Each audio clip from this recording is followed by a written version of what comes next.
সেউজীয়াৰ মাজত এটা দিন এনেকৈয়ে আমি গৈছিলোঁ কাজিৰঙা গল্ফ ৰিজৰ্টলৈ।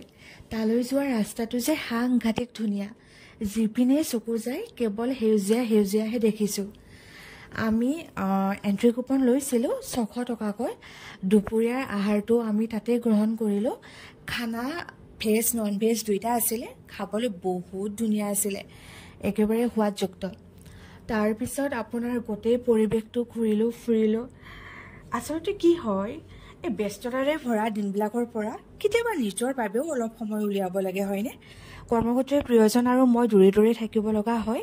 সেয়েহে সময় সুযোগ মিলিলে আমি এনেকৈ কেতিয়াবা নিজৰ মনটোক শান্তি দিবলৈ সেউজীয়াবোৰৰ মাজত বিলীন হওঁ। কথাবিলাক কবিতাৰ নিচিনা লাগিছে নেকি? বাৰু পৰিৱেশটোৱে তেনেকুৱা নহয় জানো? আপোনালোকেও সময় উলিয়াই পেলাই যাবচোন, গৈ ভাল পাব। এটা সুন্দৰ দিন সাঁচি থলোঁ ইউটিউবৰ বুকুত। কেইখনমান আলোকচিত্ৰ আপোনালোকলৈ বুলি আগবঢ়াইছোঁ, আপোনালোকে চাব।